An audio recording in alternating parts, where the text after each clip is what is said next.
Okay, so it's a problem I have on my Harley Benton Tube15. It's a 2.5-year-old amp, and the tubes are not working anymore. It's damaged. You can hear it.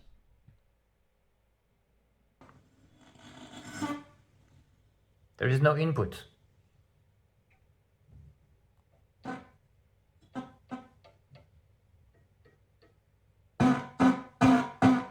Definitely this power tube is bad. Definitely this one also.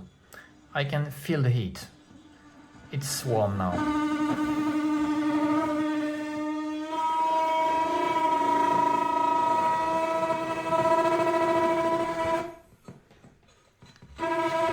At 0.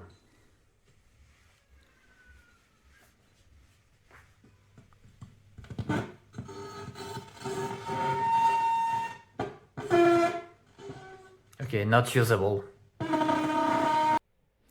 So I bought new tubes, so TAD EL84STR, a matched pair.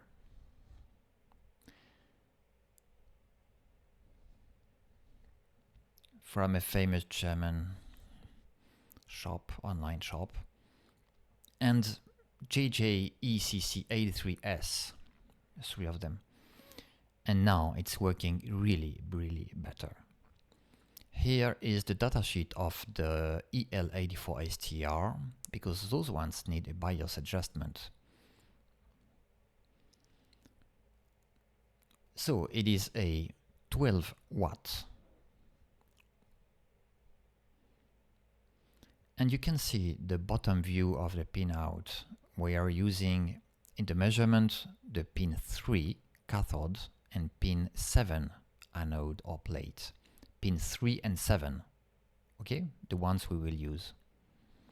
So I'm showing you what I did. I'm not asking you to do it. It is just what I did. There is high voltage inside, so it's dangerous.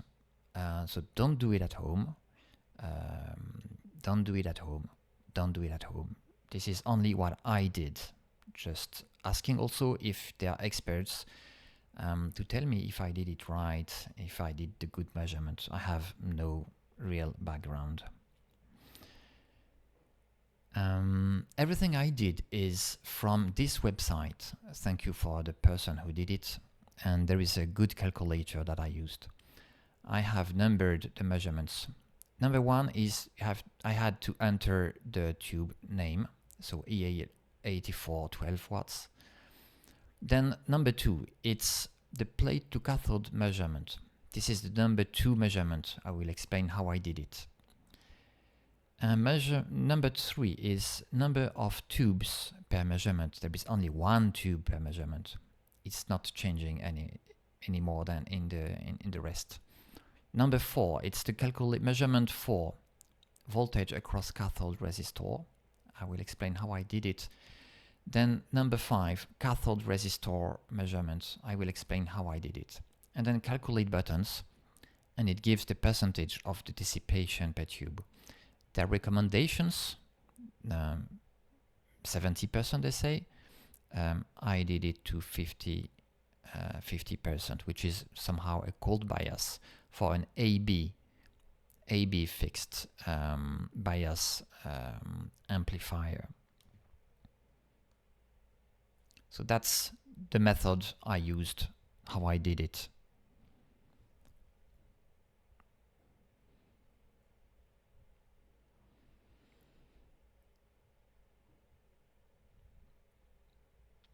Okay, the tools I used, a simple multimeter, some screwdrivers, and chopstick, wooden chopstick, obvious. For the amp disassembly, I removed first this plate. When it's removed, I had to pay attention to the tubes to not damage them, and to hold the amp by the transformers. That's helpful. First, I removed the screws on the side, and then I flipped over the amp to have an easy access to the head part. I unscrewed the 4 screws there. Yes, those 4 ones. And then what I did is I pushed firmly there and there, and holding the amp by the transformers, paying attention to not touching the tubes, not damaging them. It's a little bit difficult to extract, but it works. Now after extraction, now it's moving, so that's good. Then I flipped again over the amp. Yes, like that. So I flipped over the amp and I laid down the amp on the wooden parts. Those wooden parts. And then the amp sits perfectly and it cannot move. And it's then not dangerous and for the tubes. Of course, the amp was unplugged.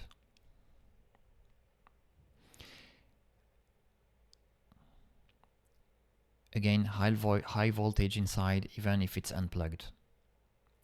This is a close view of the measurement point. This is a tube number 5, pin 1, so we are using the pin 3 here. And we will use the pin 7 here. We will use also this center tap of the output transformer. This is the bias adjustment pot. There is a measurement point here also, this little dot, and this ground. Those are the points I measured, I used.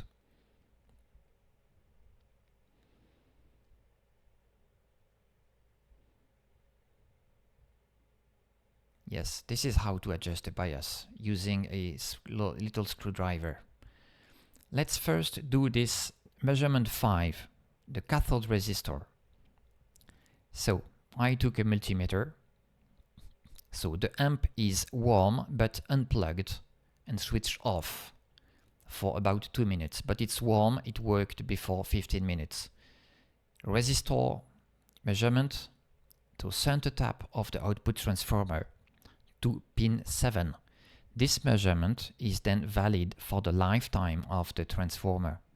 So it is to be done just once. Write it down.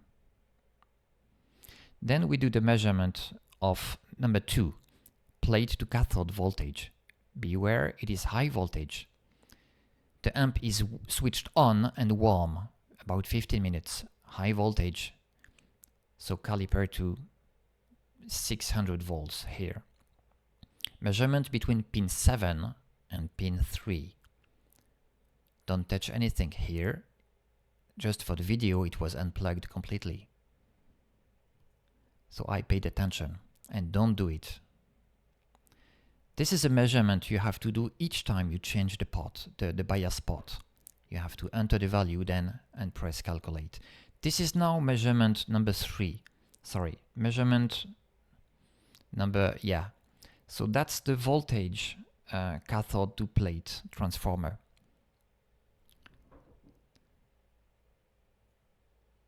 That's the number 4, sorry.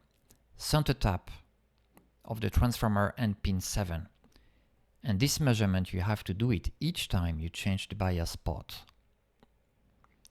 So that's the measurement number 4. And there is another measurement with this little test dot close to the bias pot. In some websites, they say it has to be minus 12.5 to minus 5. On my measurement, what I did is minus 7. I don't know what it means. I don't know what it is. So I don't use it. To adjust the bias, I use a screwdriver and change a little bit of this pot. Currently, it's a little bit above 50%. A little bit.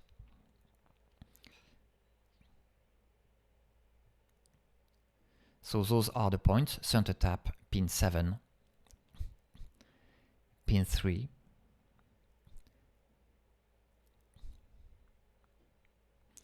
So in my measurement, what I did each time, so I measured the plate to cathode voltage, then press calculate. I entered the voltage, so number 4, voltage across the cathode resistor, and then pressed calculate, because the number of tubes, number 3, it's not changing. And also the resistor is not changing. I'm showing here the reassembly, which is very simple. So pressing calculate each time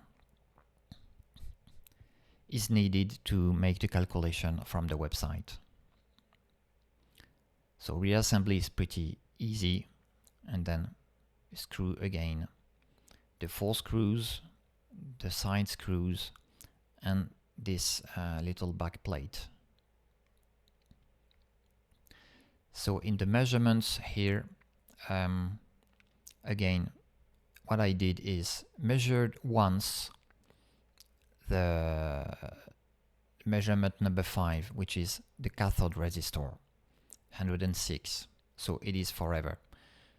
So, and each time I changed the bias pot, I measured the number 2, which is the plate to cathode voltage, 294, and I measured at this, so pressed calculate. At the same time, just after I measured the number 4, which is the voltage across the cathode resistor, I wrote the number and pressed calculate.